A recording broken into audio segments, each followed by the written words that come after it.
Hi friends, मैं रेनू अपनी YouTube channel Renu academy में आपका स्वागत करती हूँ। दोस्तों, जो हिंदी के स्टूडेंट्स हैं उनको क्या समस्या होती है कि जो समय है, तिथियाँ, ये बहुत ही दिक्कत करती हैं। बहुत दिक्कत होती है कि इनको कैसे याद करें।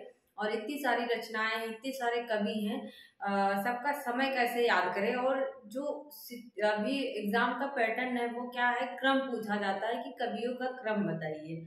तो बहुत समस्या होती है।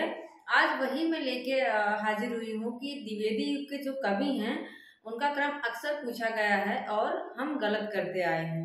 लेकिन उसी को अगर समय नहीं याद है फिर भी हम इतनी बेहतरीन ट्रिक से याद कर लेंगे कि कभी भी नहीं भूलेगा। तो देखते हैं, ज़्यादा समय हम नहीं गवाएंगे, देखते हैं कि क्या है ट्रिक। द्विवेदी युग के कवियों का क्या है क्रम, कैसे है। यहाँ पे पहले कौन है, श्रीधर पाठक, महावीर प्रसाद द्विवेदी, अयोध्या सिंह उपाध्याय हरिऔध, लाला भगवानी, जगन्नाथ दास रत्नाकर, राय देवी प्रसाद पुर और रामचरित उपाध्याय। इतना तो नाम पता रहता है कि पर याद तो रहता है कि यही यही द्विवेदी युग के कवि हैं।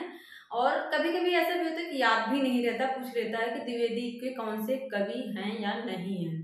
तो अगर हम ये ट्रिक, इस ट्रिक से याद कर लेंगे तो हमारी ये जो दोनों समस्याएं हैं, क्रम और कौन से कवि हैं कौन से नहीं, ये सारी समस्या दूर हो जाएगी। देखते हैं पाठक कौन है। ये पाठक हैं और क्या करते हैं पाठक, किसको लिवा के, महावीर। हम है ना, जब हम पढ़ते हैं और एग्जाम की डेट आ जाती है, एग्जाम देने जाते हैं तो क्या करते हैं, किसी न किसी देवता की पूजा करके या उसका नाम लेके जाते हैं ताकि हमारी जो गलतियां होती वो गलतियां ना हो और हमारा एग्जाम अच्छा जाए। तो पाठक जो पढ़ने वाला है क्या कर रहा है, महावीर को लेके कहाँ जाता है, अयोध्या। एक पाठक है, कहाँ जा रहा है, महावीर को लेके अयोध्या जा रहा है। और वहां मिलता कौन है, अयोध्या में जाहिर सी बात है कौन है, भगवान है, राम है। कौन है अयोध्या में, भगवान है। और फिर भगवान ही क्या है, रत्न है ना, भगवान ही क्या है, रत्न है, मतलब रत्नाकर। और वहीं पे क्या करता है, देवी का प्रसाद चढ़ा के रामचरितमानस का पाठ करता है। एक पाठक है, फिर से देखिए, एक पाठक है, महावीर को लेके कहाँ जा रहा है, अयोध्या जा रहा है। और वहां कौन मिलता है, भगवान मिलते हैं। वो क्या है, भगवान रत्न के रूप हैं, रत्नाकर।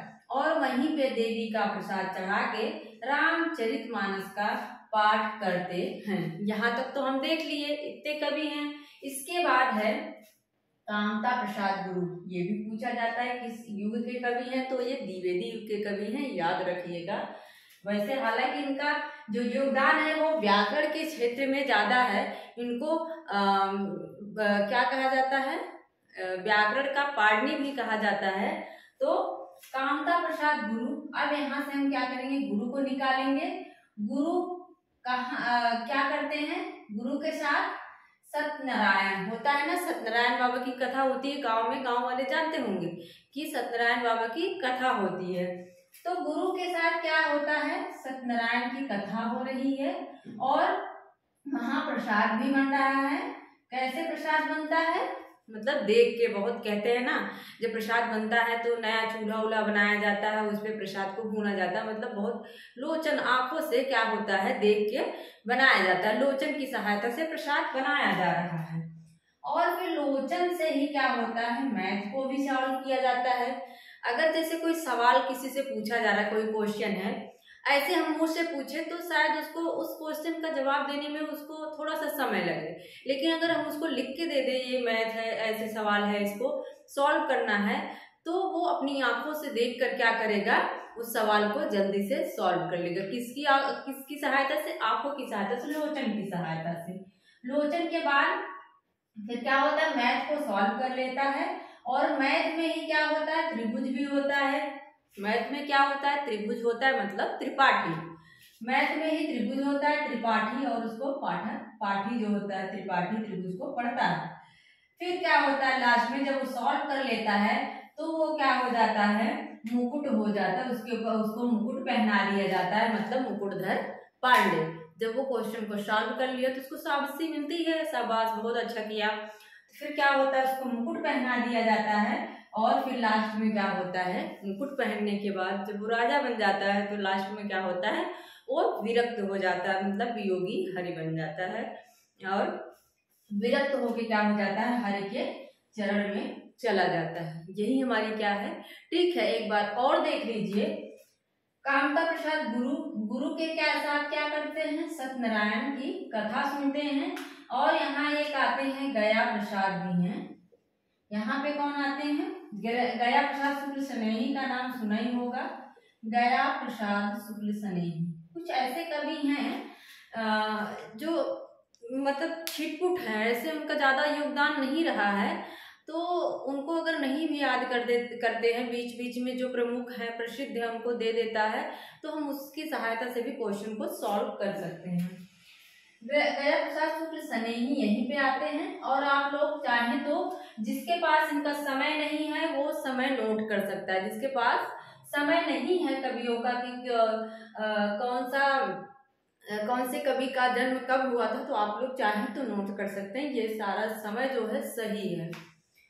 देखते हैं कामता प्रसाद गुरु के साथ क्या करते हैं, सत्यनारायण बाबा की कथा सुनते हैं और यहाँ गया कर लेते हैं, गया भी चले जाते हैं।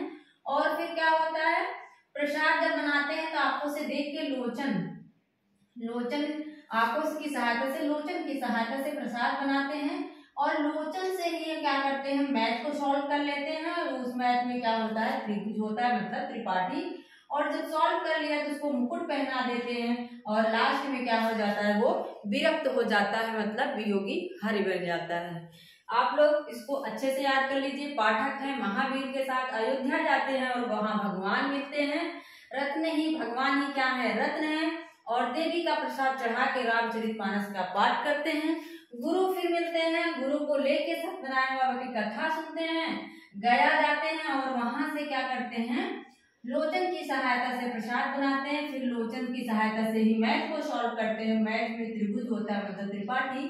और जब सॉल्व कर लिया तो उसको मुकुट पहना दिया जाता है और फिर क्या होता है, लास्ट में मुकुट पहन के वो वियोगी बन जाता है, हरि के चरण में चला जाता है। यही हमारी क्या है, ट्रिक है।